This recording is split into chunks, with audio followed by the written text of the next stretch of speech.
On a certain day, two cows were grazing on the English meadow, English cows. One cow asked the other, "What is your opinion about the mad cow disease?" The other cow said, "I don't care a hoot, I'm anyway a helicopter." Being a mystic, being a realized being is just like this.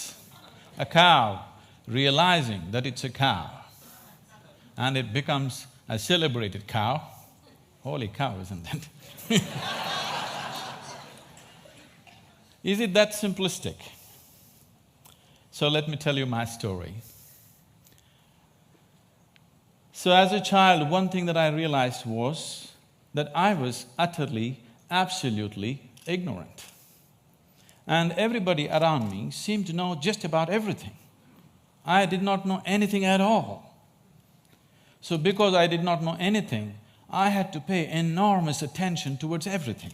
My sense of attention became like this. If I see a leaf, I could just sit there looking at this leaf, just staring at it for hours. If I sat up in my bed, just staring at the darkness, I could just do this for the whole night. So this attention brought a completely different level of involvement and interaction with just about anything and everything around me, animate and inanimate. But everybody else seemed to know everything and they were just going about their life busy and happy. But I was just staring at every little thing. Then I realized that even they did not know anything. It is just that they had their assumptions and belief systems that they were happy with, either their own or what was handed down to them by someone else. And they not only knew about what is here, they also knew about other worlds, about gods, about heavens and everything. And here I was struggling to figure out what is what. So this so intrigued me that I started planting myself outside a major temple here in Mysore because I wanted to really see, after having a meeting with God, after having a conversation with God, how people will be. So I stood there intensely observing every face that's walking out of the temple, and generally I heard local gossip. Sometimes in Indian temples, your footwear walks away with someone else, and then I hear people cursing the creation and the creator. I always found people walking out of restaurants always had more joyful faces than people walking out of temples.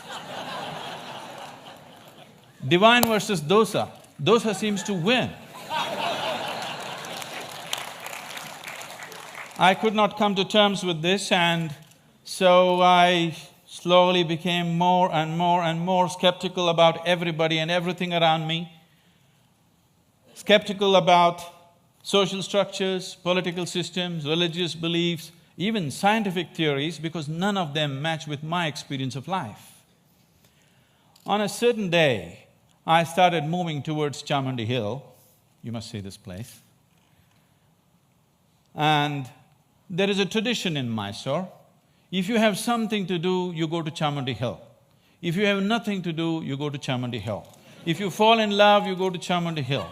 If you fall out, you go to Chamandi Hill. I had just fallen out and I had nothing to do, so I started moving towards Chamandi Hill. And I went up and sat on a rock there. Till that moment in my life, I always thought, this is me, and that's somebody else and something else. But for the first time, I did not know which is me and which is not me. Suddenly, what was me was just all over the place. The very rock on which I was sitting, the air that I breathed, the very atmosphere around me, I had just exploded into everything. That sounds like utter insanity. This, I thought, lasted for 10 to 15 minutes.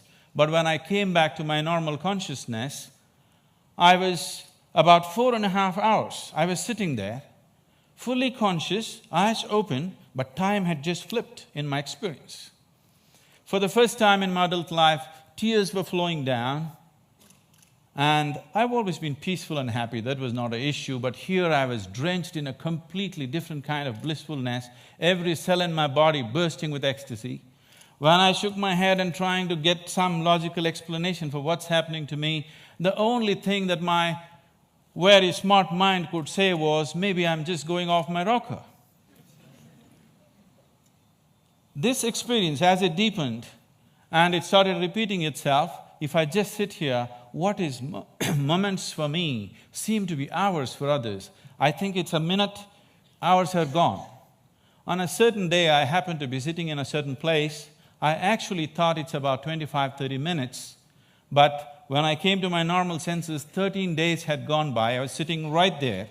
India being what it is, a whole crowd had gathered, garlands around my neck, people touching my feet, somebody wants to know what will happen to his business, somebody wants to know when his daughter will get married. All the things that I hated were just happening around me. And I had to move away from this place just to avoid this crowd around me. And as this experience deepened into me, one thing that happened to me was everything that I believed was me suddenly was not me. This was always me. And suddenly I found this is just an accumulation of food that I've eaten. What I accumulate can be mine but can never be me. This was just a huge heap of impressions in my mind. And this body and mind, not being me but just being mine, a distance arose between me and my body, between me and my mind. This also facilitated a certain experience within me, that suddenly the equation of time and space was suddenly not applicable for me. I was seeing that what is here is there, what is there is here, past, present and future got mixed up. It was one majestic chaos, but utterly beautiful. So my skeptical mind, not able to come to terms with it, started conducting experiments. These experiments are too weird to talk about and the results too fairy tale-ish for anybody to believe. But one thing that I arrived at was that existence is not human-centric. And all human experience is self-made. Most people believe that their experiences are molded by what situations in which they exist, but all human experience is 100% self-created from within. I think today a lot of science is beginning to agree with that. And having realized that, if all experience is created from within, if the basis of your experience is within you, the seat of your experience is within you as it is, what kind of experience of life would you want to have? For yourself, I'm sure, you want it to be at most pleasantness, whatever you may be doing. What you want for your neighbor may be debatable, but what you want for yourself, definitely you want utmost pleasantness. As I realized the basis of my experience is within me, I shifted from staring at things to sitting with my eyes closed. This was a dimensional shift in my life, from staring to sitting with my eyes closed. I got so fascinated with this human mechanism, I wouldn't want to open my eyes. For days on end, I'm just keeping my eyes closed, wanting to see everything about this one. And what I realized was, if I take a piece of bread and put it into this system, this piece of bread becomes my body in a few hours, and I begin to experience this as myself. This amazing process, as I became more and more aware of it, I saw the very source of creation, the very maker of this body, the manufacturer of this body is within. Once I saw this, and I could see that I could rewire my brains completely in 24 hours, changing myself beyond social upbringing, family situations, even genetic qualities in me. I could see I could just completely change everything about myself. In 24 hours, I'm a different person. Another 24 hours, I'm a different person. I was like a conscious schizophrenic trying out different things. On a certain day, I just, in a field hockey game, I fractured my left ankle, and I went and sat down in a place. I was in excruciating pain, and by then I had also become a chronic asthmatic, and I had a very severe bout of asthma. And this pain and this inability to breathe together, they were quite something. At that moment it occurred to me, if the maker of this body is inside, why is it that I cannot mend this from inside? I sat down with a certain resolve. If this is true, I must be able to allow it to mend itself, otherwise I must be completely on a wrong track. I sat down with my eyes closed for about little more than an hour. When I came out, My asthma left me, never to come back again. And above all, my fractured leg was perfectly okay in little more than an hour's time. Armed with this experience, I started creating methods and systems through which every human being could access that intelligence and that capability within the system which can make a piece of bread into a human being. This intelligence and this competence within the human system, which is not just about thought process, exists in every human being, but unfortunately remains untapped. And I went about creating systems that people could make use of today, these technologies for inner well-being, these methods to engineer your interiority the way you want it. Millions of people are making use of it, enjoying the benefits of that, but the essential part of this is that there is such a high level of intelligence and competence on every millimeter of the body, every point of the body, not just in the thought process. This is completely untapped by human societies. There are ways to do this, and as I went into this process, what I saw was, what is it that determines what is me and what is not me? I am capable of taking a piece of bread and making it into myself. If I look at this body, it is just a piece of this planet that I have borrowed, but why is this separate and this is separate? Then I found that it is just the boundaries of sensation which determines what is me and what is not me. Here there is sensation, so this is me. There seems I don't feel the sensation, so that's not me. As I looked at this boundaries of sensation very, very closely from within myself, this was a phase of my life where most of the time I remained with my eyes closed. I realized that the boundaries of sensation can either be stretched, expanded, or even made smaller than what it is right now. You can sit here and not feel anything that's happening here right now. This happens in sleep to some extent. Or you can sit here and extend your boundaries of your sensation for this whole hall. And anything that is within the boundaries of your sensation, you will always experience as myself. There is a glass of water here, and this is not me, that's very clear. But if you drink it, you just included it into the boundaries of your sensation, and that becomes you. So if you throw the boundary of your sensation out in an expanded form, you can sit here and experience everybody in this hall as yourself. You can stretch it further, experience the very cosmic scape like you experience your own body. This sense of inclusiveness, if it comes into you, when this came into me, I suddenly realized that to be loving is not somebody's teaching. To be compassionate is not an idea. To be in empathy is not some esoteric principle. This is the way a human being is made. If only he does not constipate his consciousness with limited identifications with things that he is not.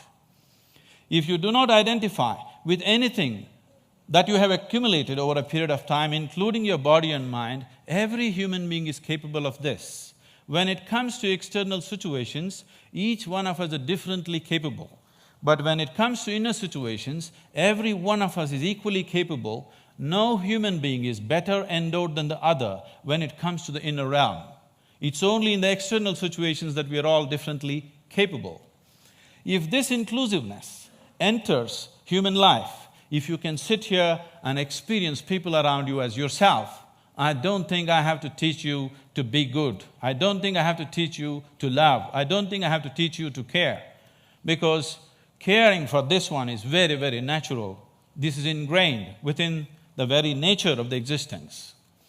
This inclusiveness definitely has to touch humanity, so this became my life, my work and my endeavor to develop methods so that people can experience this inclusiveness. If this inclusiveness is experienced by humanity, particularly by the leadership, people who wield power and different aspects of responsibility in the world, definitely we could find solutions for everything, because today, we as a generation of people, this is very significant, for the first time, we are capable of addressing every human problem on this planet of nourishment, health, education, ecology, you name it, we can address it all.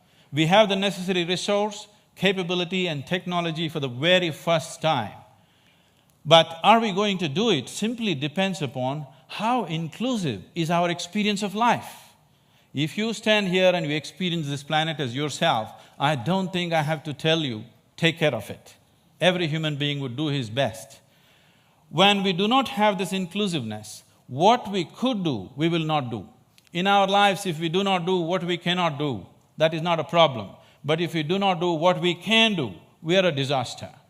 My hope and my work is just to see that we as a generation of people do not become that kind of a disaster, that what we can do, we will definitely do. And right now, what we can do compared to what we could do 100 years ago is so incredibly different, so incredibly different. But what's missing is an all-inclusive consciousness, a all-inclusive experience of life. If only we bring this about in the leadership, in the people, only then we will seek solutions that are relevant for all. Otherwise, we'll go about dabbling, creating… In the name of creating solutions, we go about creating more and more problems. If we truly have to create solutions that are relevant for all, an experience of absolute inclusiveness has to happen to humanity, and it's possible. Thank you very much.